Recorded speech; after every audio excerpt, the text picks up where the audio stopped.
Sometimes you can liken the impact of the success of a brand to that singular one product that defines it. For example, with Apple, it might be the iPhone. With McDonald's, it might be the cheeseburger. If we come into cars, with Porsche, it's the 911. With VW, it's the Golf. And for Mercedes, undoubtedly, that headline product that if they could sell nothing else would be the S-Class, because it so succinctly encapsulates everything about the brand, from its long history in forming the patent motor car to begin with, to our first ever car that actually looked like a car rather than a horseless carriage, and all the safety innovations that the S-Class and the technological innovations that Mercedes have brought have all come via the S-Class. And that's why many journalists, myself included, around the world have always referred to it as the singular best car in the world. We have the new generation that we've covered a few times on RBR now, and today we're going to look at two of the most popular engines, the S400d 4MATIC and the S500 4MATIC. Along the ride today, I'm going to remind you of all the changes and the technical innovations that this new W223 S-Class brings. We'll also have a deep dive into the incredible MBUX software user experience, because it is my opinion that the battle for the best luxury car going into the future is going to heavily rely upon user experience and software within a vehicle. And in that regard, the S-Class is once again the king of cars. So guys, let's dive in. Let's check out every detail of the new S-Class and then take both of these new engines out for a drive.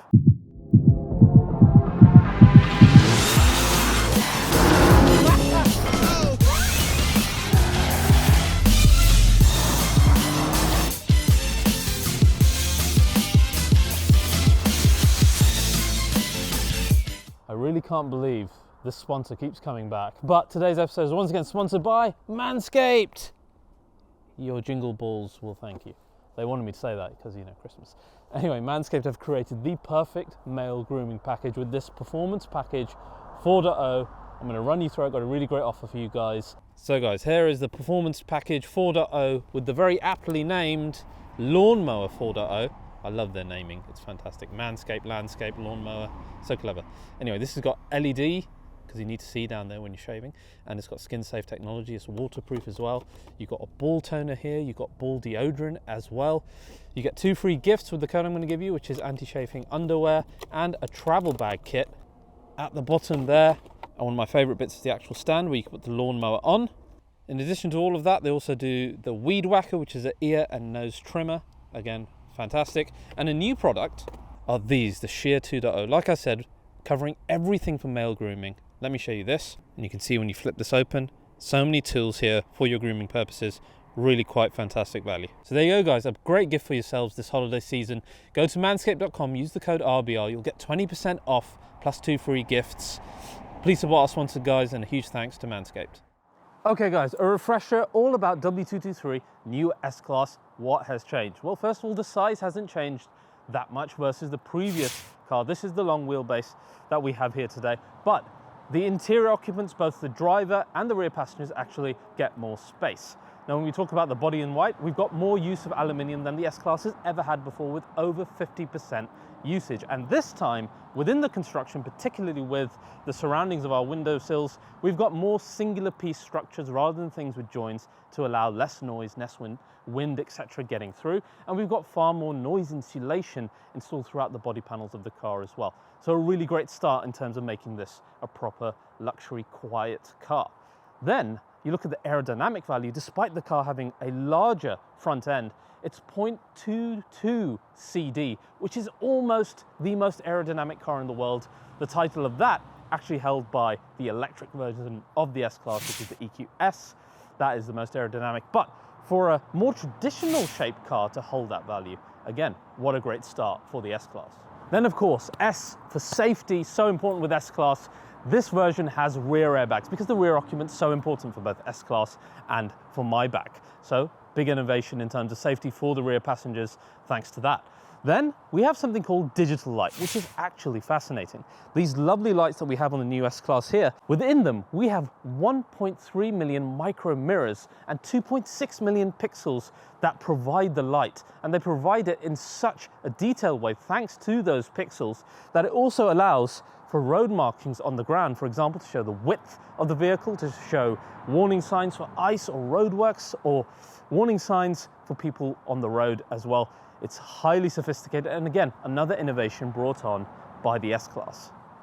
Then suspension, so important with S-Class. This has got the E-Active body roll suspension, which is an optional extra that works in conjunction with your air suspension, managing at each wheel both the springs and the dampeners, depending on how you're driving, to either make the car more dynamic or more comfortable.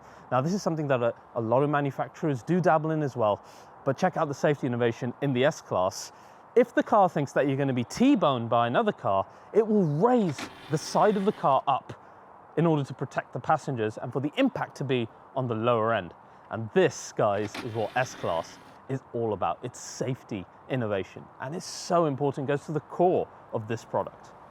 Then we have rear wheel steering, which you've seen and heard of in other cars before, like the A8, etc. However, on S-Class, you have up to 10 degrees on the rear, which reduces the wheelbase on shorter turnings by up to 2 meters. So essentially, you've got the turning circle of a little A-Class with this gigantic S-Class long wheelbase. Again, that is pretty amazing.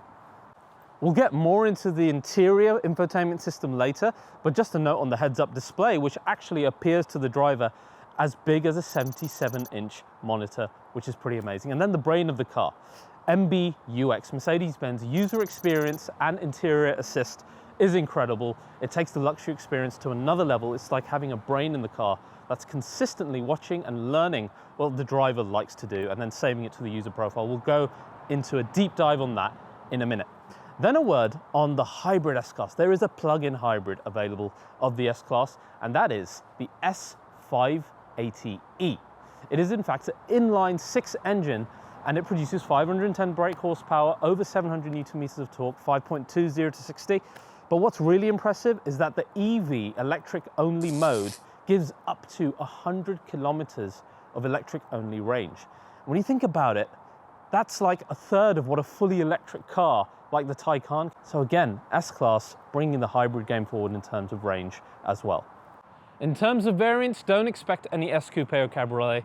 That has been cancelled and replaced by the brand new Mercedes SL and potentially a coupe to come lower down the line elsewhere. But there are other S-Class variants, of course. You've got your short wheelbase and the fantastic Mercedes Maybach S-Class as well, that we will cover deeply in another video on the channel. Okay guys, let's talk about the two engines that we're looking at today. First, the S400d. I personally still believe in the diesel, and I'll explain why later in the video, because this is a fantastic inline 6 diesel engine. It produces 320 plus brake horsepower, a massive torque figure of 700 Newton meters, and a really respectable 0 to 60 of 5.4 seconds. It's a hell of an engine, and I'm going to talk about it more later. The other one we have is S500. Historically, this has been a V8. That is not the case in this generation. This is the inline 6 hybrid engine, which in turn produces 435 brake horsepower, less torque than the diesel at 520, but a quicker 0 to 60 of 4.9. And again, we will dive into this engine and see whether it deserves that S500 name or not.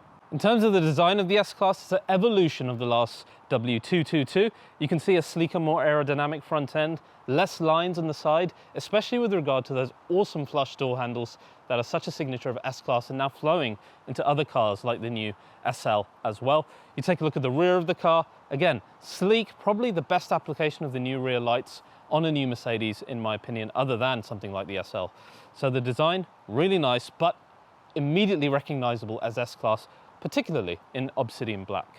Is there going to be a V8 AMG version? Of course there is. There'll probably even be a hybrid assisted one. It's going to look pretty mean from what we've seen in the spy shots. I'm super excited about this, given my AMG addiction.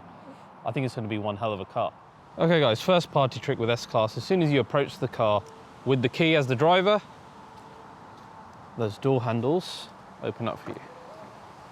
Now, as I get in, I want you guys to pay special attention to the welcome that you get, and it's across the two digital screens and the ambient lighting, so keep an eye on those. Okay, you guys ready? You can see we had some ambient lighting play, we had an animation play across our front two screens here as well. All very, very nicely done. So that is your first look as soon as you get inside S-Class. You see the rest of the ambient lighting comes to life as well, and it all looks rather quite good now, doesn't it? So guys, this is your main view as you come into S-Class. Very, very different to S-Classes that we've had in the past. Or is it? Because it actually looks very, very similar to what we had in some of the past S-Classes, some of the originals. Most of all the W116, where the vents at the top within that car and the vents here match kind of the shape and the way they look, and then the squariness of your dashboard here kind of matches it. The squariness of the middle center console, ignoring the fact that it's a screen, but that's where your controls are. Yeah, that whole kind of shape actually mimics that car, which was the first S-Class of its name, as we said. So not perhaps quite as alien as you think it is. Now, all of the luxury cars you would drive today, whether it's S-Class, 7 Series, A8, Rolls-Royce, Bentley Flying Spur, etc., all of them will have really, really nice, comfortable seats. They will have a really opulent looking interior, an intimidating looking exterior. But the one area where they will have to fight, and they'll have to fight hard, is on software, because generally every new car is really, really well made in this day and age. You don't really get a dog in any manufacturer. And this now is where the S-Class is going to maintain its position as the king of cars, in my opinion, because this next generation of MBUX is so intuitive. Don't get me wrong, I don't like the screen any more than you guys do, okay, in terms of its shape. I think all of that could have been done better, but all of this falls to the background once you start just driving the car and doing what you would in a vehicle, ignoring the fact that you've got touchscreens here and there. And you guys know historically, I hate touchscreens, okay? I think they're unsafe, but I never have to touch this thing, whatever I'm doing. So if I'm driving and it's a chilly morning in the UK, as it often is, I don't need to look for any of the temperature settings that are within the touchscreen here. I can just say, hey Mercedes, increase the temperature to 24 degrees.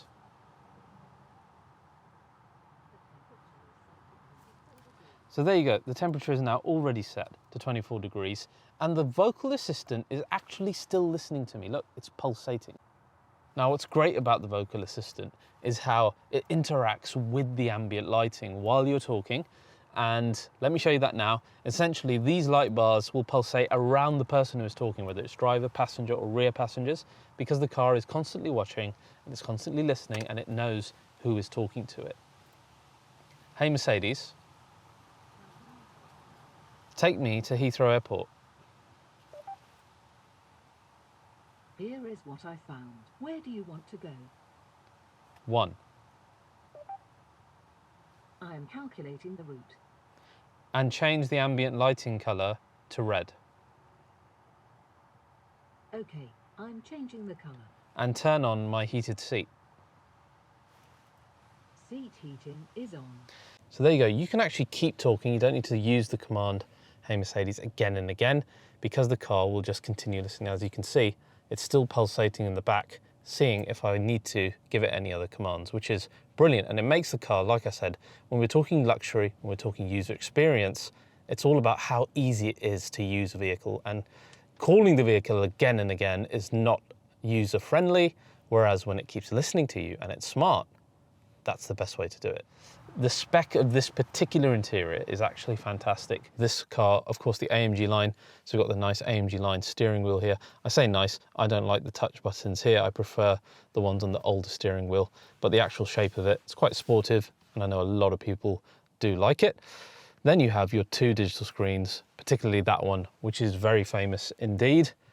Maybe for the wrong reasons for a lot of people, saying that it copies Tesla, but in terms of the UI of this, as we'll dive into later, it is actually very, very good. Similar case with our driver zone. It's one of the best driver zones I've ever used. It's so easy to change design on here. It is actually ridiculous, particularly versus the previous cars. And then in terms of how the competition just doesn't have anything like this in terms of customization, in terms of what you can do to make the car more individual to yourself, and indeed just in terms of how good the digital screens actually look in terms of their animations. Now, the other simply amazing thing about that driver zone is this over here, 3D. And then the screen in front of you becomes a 3D screen, kind of like, you remember the Nintendo 3DS? And I'm sorry that I keep using this example because I can't think of anything else. That's kind of how it is, but even more advanced. So when I'm looking down it, it's kind of like looking at an actual watch or an actual analog dial, like my lovely IWC time zoner here.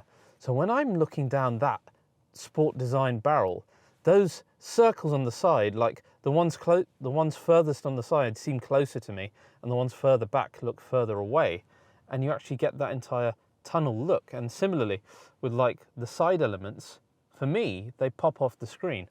Obviously you can't see it on camera. This is something that only the human eye can perceive, but essentially what it does is it makes digital screens look analog. And if you love analog screens like I do, like a good watch, then this is the best of both worlds, and it really is incredible. No one else, again, is doing it, and this is a big win, and of course, across all the designs as well. And then in front of you, all you see is this giant heads-up display, which again, totally customizable. I don't think, it's not a 77-inch monitor. I know they say it is, but it's significantly bigger than other heads-up display units. It's just not the size that they're claiming it is, in my opinion. And in here, you've got the augmented reality navigation with the arrows. You've got your sports display, which mimics the cool AMG-like display in the front. You can go totally minimal and not have that much information. So it's totally customizable based on what you want as the driver. So I absolutely love the drive zone. I love the UI behind that. Now let's look at some of the switchgear, because all of this is brand new in S-Class. You can see the door handles, all of this, all of these buttons here, made brand new for S-Class, now trickling down to C, etc. There's your lighting controls, very nice, very tactile. The vents here, they're nice actually, they're quite different. You can see that when you tap here, the LED lights within them tell you how open they are, which is very nice. Here we have further vents in the middle. These I think mimic our previous S-Class quite a bit, but they're not symmetrical to the screen, which is a little bit strange. And here you've got your engine start-stop button and auto start-stop at the bottom. Our wiper blades here have changed as well, with some nice use of aluminium. Same with the gear stick here. Feels a little bit more substantial than what we had in the A-Class. But overall, a really nice swooping interior. I think the C-Class dashboard is actually a bit more interesting. This whole area, it's a little bit plain to me in terms of what's going on in the back there. I think this could be a bit more interesting in terms of the structure. And then you've got your center console here, plenty of storage space, 2 cup holders, you've got your wireless charging mat back there as well, a couple of USB-Cs, and indeed loads more storage and USB-Cs in here, as you would expect, and a bit more storage over here. God, I'm sounding like bloody Matt Watson from Carwow. Now our infotainment screen. This is so important in the S-Class. This is the new MBUX, and it's actually quite brilliant. So this is your home screen. It sits as, the navigation is always there. It's your main layer. It's the one that's most important because you're in a car, so most of the time you are navigating. And the bottom part, very similar to the previous MBUX. Again, very easy to access everything that you want to access here. Parts of the car, for example, your massaging. We've got 10 different massage functions in S-Class. We've got so much customization available for our seats as well, not just for the driver, but for the passenger as well. And the system is so clever because it's watching you with cameras. It knows who is operating the screen at any time and will only adjust that seat. Ambient lighting, well, that's another one that I'll get onto in a minute because it's brilliant. And then you've got Energizing Comfort, which essentially, it keeps you energized while you're driving. It can move the seat very slowly while you're driving as well. And it can play music and give you certain scents within the car. It's really all about wellness. You'll note at the bottom here something that looks like an old iPhone home button, and it should, because this is a fingerprint reader. So you can actually access all your settings or your user via fingerprint, via facial recognition, via voice as well, or via just a traditional PIN. So security, again, very good within the S-Class. Again, your climate control is always here on the touchscreen because, again, it's a very important first layer to the car, so they keep it here all the time. Now check out the ambient lighting. Just how easy is it to change all the ambient lighting in the S-Class here. Simple tap of a button or dragging the slider across to get the color that you want. You can also go for the multicolored ones, as you can see here. Very easy to access these and change them. And again, like I said, you can do it with the vocal assistant. Or for example, let's say we're changing temperature. You will see red pulsating through our ambient lighting bar there, or if I make it colder blue. And again, it's interaction with the car, right? This is all user experience. It's kind of telling you what's going on by using lights and sounds, etc., which is very good. Okay guys, now rear passenger space, again, super important for S-Class. And indeed, the rear experience is very important as well. Right, it's a little bit dark in here at the moment, so let's get our top blind open and let in a little bit of light. So guys, here we are in the rear of the S-Class.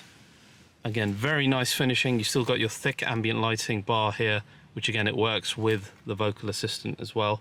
And then you can control your roof, as I showed you, your rear roller blind as well. And indeed, we've got blinds here on our windows, which is a very nice feature in a luxury saloon. And then additionally, in our Premium Plus executive car here, you get an MBUX tablet, which is based on Samsung tablets. And then this will do all the functions that I showed you in the main system, but available for our rear passenger here. And as you can see, we can have a little play with the ambient lighting here just via our tablet. So you don't need a rear entertainment screen or anything here to control the car. And this is very important for a luxury car where likely you're going to have someone important sitting in the rear who wants to control the main functions of the car. And of course that can be docked in here and used again in the same fashion as I just showed you. Now guys, time to go for a drive and see what the new S-Class is like on our horrific UK roads. Now when we talk about S-Class, I reckon most people are going to assume that you'd want to sit in the rear because it's a car to be driven around in. That's the typical use that most people assume. And you've got the lovely rear seats, the legroom, etc., etc. But for me, there's nothing I enjoy quite as much as driving an S-Class dynamically. So if it's not a performance Mercedes by AMG, forget everything in the middle. I love driving the S-Class fast. And the reason for that is throughout all the generations, just how brilliant the S-Class's suspension, steering, the ability to handle unevenness of road surface, the general dynamism for such a large vehicle, and every engine that Mercedes ever put into an S-Class is just simply effortless, just like this one today. We are starting in this S500, which is, it's weird, I think S500 and I think V8, I'm sure it's the same for a lot of you guys. This is of course the inline 6 hybrid. We've tested this engine in loads of Mercedes and Mercedes AMG mainly. So it's that familiar unit that you'd find within all of the 53 AMGs. And as you might have seen in some of my other reviews when I talk about those cars, it's an amazing engine because you have that little bit of EQ hybrid assistance from the starter generator that gives you immediate torque and power just like an EV before the turbo kicks in. And essentially you've got, again, a lag-free engine, which is essentially effortless. And that's what you want in something like an S-Class. It has to be effortless. That's what defines the drive of an S-Class. When I drove the EQS, I mentioned just how easy it was to drive, how effortless it was to drive, how it reminded me of the S. And of course, new generation 223 is just so good. Oh my God, this is what I mean. You can't drive another luxury car the size of the S-Class the way that I'm driving this car now. The air suspension, particularly paired with the e-active suspension, makes the car not only good for comfort, which of course the S-Class is, but then so good dynamically as well that you genuinely have fun driving this car fast on countryside B roads. So speaking of which, let's actually put the car now into sport mode. We even have a Sport Plus in this S500, so we'll stick it into Sport Plus. Now, one thing you won't find in the 400 diesel that we'll drive later is having a nice rumble and exhaust note like this. It's not really an exhaust note, I think you hear the revving more than anything, but it's nice. You don't get any of the kind of pops and bangs that you associate with the same engine within the 53s. That would be really weird in an S-Class. Instead, it's got a powerful kind of drone and a rev build-up, which is quite exciting, particularly with our sport mode screen here with the 3D screen on. The engine is just effortless, there's no lag at all. So of course you expect the car, because of the suspension, to be good in terms of comfort, especially if you get the e-active suspension. But what is surprising is how the breadth of ability is increased on the dynamism side, because The suspension is analysing the way you're driving. It's scanning the road for bumps already, so the suspension is ready. And what you end up with is a car that is actually dynamically better as well when you're driving faster, which is fantastic. But of course, it's not just the suspension, it's also the steering. Mercedes now so much better at getting good steering feel out of their electronic setups. I mean, this is a 4MATIC car, you would expect quite a bit of numbness, but genuinely, you get some half-decent feedback. And on this level of car, which is not really sportive, it's nice to see that, particularly in Sport Plus mode. The car is mighty fast, it's mighty dynamic, but how much better is it than the 400? What I love about that 400 is how torquey it is. Because more than horsepower, it's torque that you actually feel as a driver. In terms of speed and power in the 400d 4MATIC, you always have enough to make the maneuvers that you want to make. But regardless of what mode you go into in Dynamic Select, when you put the power down or you start to brake, no power is delivered abruptly, no braking is done abruptly, everything is very, very smooth, and that's exactly what you want of a luxury car like the S-Class. While there's no delay in power, it's gradually given, and it's done in a way to make sure that the passengers are comfortable and that the overall ride experience is that of S-Class. The car never feels underpowered for overtaking or maneuvers, and when you do those maneuvers, it does it in a smooth way. The steering is great, it's full of feedback, gets heavier on motorway driving, it gets lighter in and about town, and this is without our rear wheel steering option, which makes things even better. And the S-Class still has the dynamism despite being such a large car that when you need to make more sporty maneuvers, you can do it. You know, all of this is true of the previous gen of S-Class. Where this has really taken it to the next level is the technology aspect. So it's things like the light bar that surrounds the interior of the car that really adds another level to your driving experience, not only in terms of interaction with the car, but interaction with your surroundings and stuff like safety. So if I veer off to the right here without indicating, you'll notice, look, red flashing lights on the ambient light bar. Now I indicate and it goes. And it's the same if you have someone in your blind spot and you're trying to turn in. This light here will flash and tell you you're doing something dumb, you idiot. And then the silence within the interior, it's so S-Class. You hardly discern the engine. It could almost be like you're driving an EV. And then the mileage and consumption that you're getting out of this, 500 plus miles on this S400 diesel, it's pretty amazing. Now, being a 500, you want the acceleration to be quite visceral, and I think it's actually really quite good in this car. Listen to the engine note. That's nice. And it is quick, it builds up speed very quickly. To be fair, the 400d, no slouch in that, you do feel the torque as well. Of course, it's not quite as quick as this though, so if you want the quicker car, it's the 500. So personally, I enjoy driving the S-Class like a bit of a hooligan, but I appreciate that many of you won't be interested in that. So let's go back into comfort mode, and indeed I will change my screen here to classic, which is so easy to even do on the fly and looks fantastic with the 3D screen again. Now again, I'm still driving pretty quick, but I can barely discern any body roll.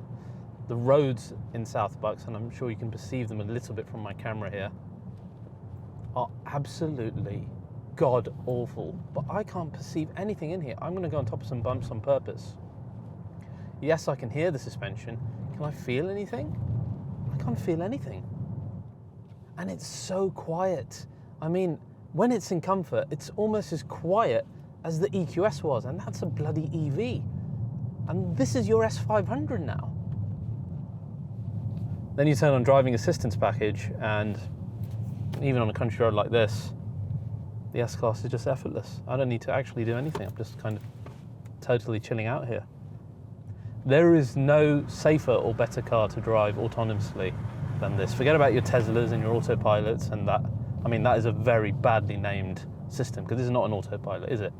But this driving assistance package is literally that. It is driver assistance, and it does it fantastically well.